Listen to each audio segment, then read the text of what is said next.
I dreaded coffee chats. I had just had nothing to give. Like, I just wanted advice. I wanted insights. And it was awkward sitting in front of this industry professional and they were spending time with this student to help them. And it's awesome. I found out later that a lot of people love to talk about themselves and a lot of people love to give advice. So I didn't feel as awkward afterwards. But that was 2 years in about grabbing coffee chats. So you're probably wondering why one should even bother with coffee chats. The first step is it helps you understand what a job is really like, and then if you like that kind of work or not. Gets them to know you, because as you know, when you apply for a job and something's available online, thousands of people apply, and the odds of you getting chosen without knowing someone inside who might at least point someone to your resume is very low. Which is why I teamed up with my amazing friend Raj, who is not only the CHRO of MaRS Discovery District here in Toronto, but is also an adjunct professor over at U of T for a master's program and has his JD in HR law. I don't think anybody can get any more senior than that to give you guys the advice that he had given me to maximize my coffee chats. So welcome. I know this is going to be a long video, but I promise this will be worth your time. Let's get into it. My parents are immigrants from India. I grew up in Toronto. In terms of school, I did my undergrad at U of T, a Bachelor of Science. I did my MBA in Hawaii, so I got to live there for a couple of years. Came back here, did a Master's of HR at U of T part-time, where I'm an adjunct professor now as well. Then I did my JD while working, and I wrote the MaRS. And then I did a Master's of Employment and Labor Law.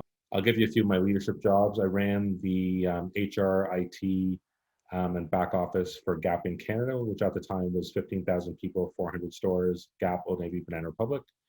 Then was the SVP of HR and Corporate Affairs at CIBC Mellon. Then the global head of HR for the investment bank at CIBC.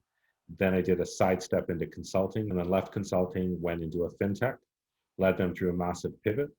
And now I'm at MaRS, where I'm hoping to impact the Canadian economy and the Canadian innovation ecosystem. You should really kind of sit down and understand where you want to go, what kind of companies you're looking for. Derive your coffee chat list starting that way. So you might list all the companies you might want to work at, and then start doing some networking in those companies through LinkedIn, through your contacts, through your professors. I think a mistake is not being prepared. And that means really, I think, understanding your elevator pitch, which is be able to tell me what you've done in the past and where you've come from, what you're doing today, and where you're trying to go. Three kind of big questions. And you need to say them really quickly and very concisely, because that without me understanding who you are, what you're doing, and where you want to go, it's really hard for me to help you. I think another mistake is treating a coffee chat like it's someone's going to give you a job in that meeting or just wake up the next day and be able to give you a job. That's not going to happen. You haven't developed a relationship, and it really probably throws the other person off and kind of shuts down the conversation.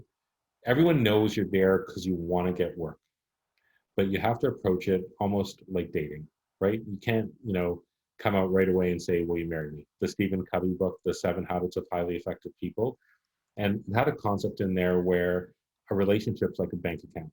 And if you've made no deposits, going to ask for a job is just taking withdrawal, but you got nothing to withdraw. So for me, the coffee chat is the person gets to know you, you tell them what you're looking for, and then maybe if a role pops up in their organization that's good for you, you could reach out to them and say, hey, it was great meeting you. There's this role out there. I was wondering if you could help me, meet the hiring manager.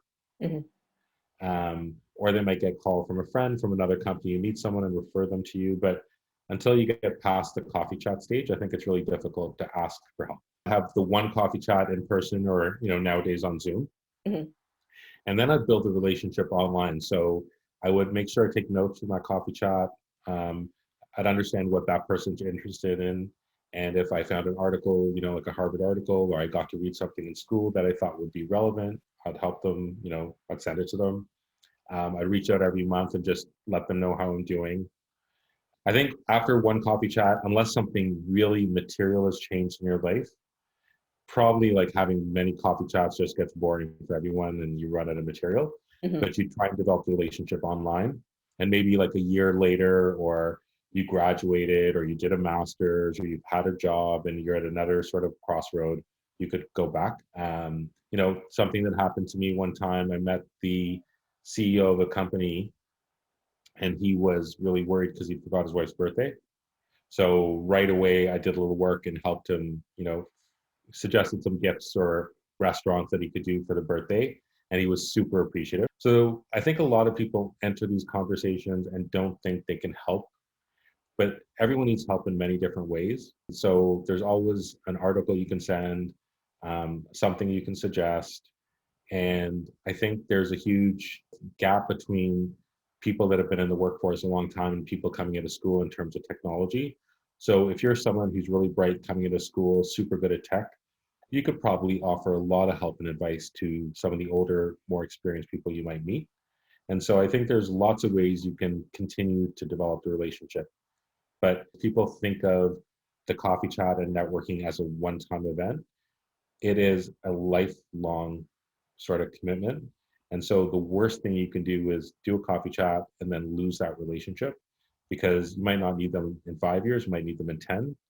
But if you go back without having maintained it, you kind of lose it, because you can never predict how one's going to go, right? So you might meet someone who's interested in something and takes the whole conversation a path no one can anticipate. Yeah. But for me, I'd go in with like 7 or 8 questions in my head.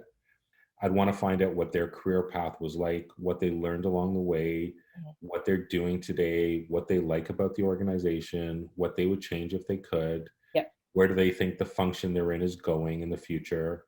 Knowing what you know about me during this coffee chat, what advice would you give to me? Keep it really personal, and try and really get the information you want, because you're not there to be stiff and practiced. And the person you're talking to is probably working really hard, working long hours, has taken some time out of their day. We want to have a real conversation. And I think the objective person that we're talking to today is to really understand what that person's life is like at work, how they got where they got, and what kind of advice they might have for you. Okay, I realize we're past our allotted time. Yeah. You probably have to get back to work. I'd love to continue chatting, but if you have to get back to work, I totally get it. Hmm. Right? Say something like that. And I think the most important thing is you want to have coffee chats and you want to try and get additional contacts. So you kind of, if you can, I'd end it with saying, I really enjoyed meeting you today. The advice you gave me and the knowledge you shared was really helpful. I was wondering if you knew of anyone else you think in your network that I would benefit from meeting. And the goal is try and get 2 more coffee chats, 2 more names, Hmm. because it's an exponential game. I tell my students, you kind of got to meet 40 or 50 people, and that sort of rolls into a job, right? That's sort of that number I've noticed over many years of teaching master's students. If it were me, I would accelerate all my networking now. I think the benefit is you can do a lot more with a lot less effort. So I think that's huge and something to capitalize on. I don't think there's much missing from the coffee chat. For me, the workplace is missing a whole piece around serendipity and those bump ins you don't expect, because my whole day is calendared now. I would actually take advantage of this time in history and accelerate my coffee chats. I know people are kind of worried, but once you do a couple, it's kind of fun getting to know people and hearing all these cool things people have done.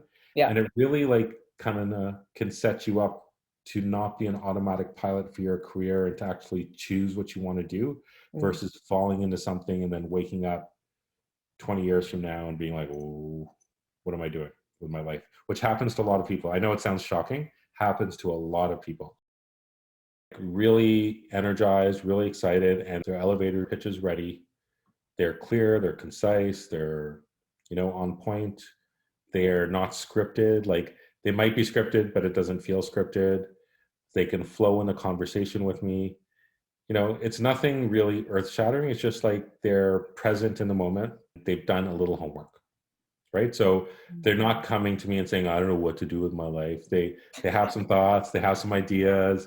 They've looked at what I've done. They've asked me some specific questions, and it probably took them 5 minutes to get ready. Probably very little effort to do a great job. But when you don't spend those 5 minutes, it shows right away. You have to write it, because it's not a big deal that you wrote it. It's a big deal when you don't write it.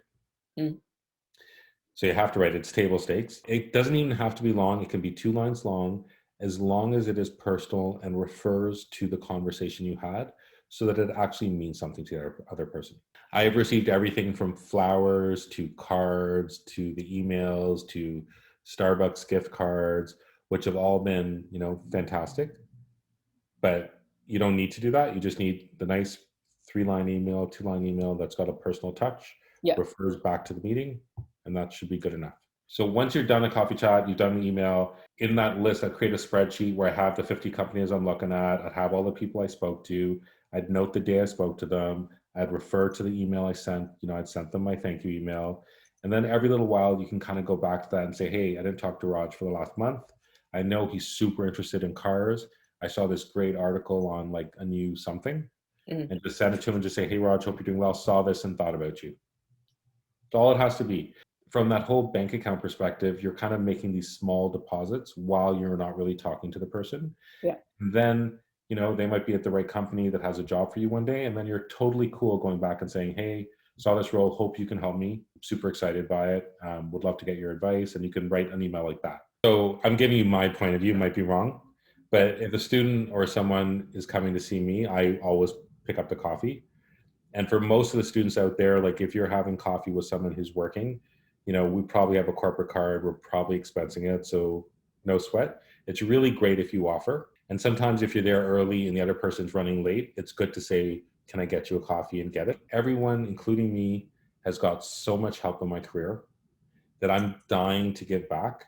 And right now, when you're starting out, you might be kind of taking from the system because you're just trying to get a foothold. But in a few years, people are going to be sending people to you too, right? So you're going to pay it back. You're going to pay it forward. Don't worry about it. Just go ask people for help now, get what you need from them, and know that you're going to pay it back later.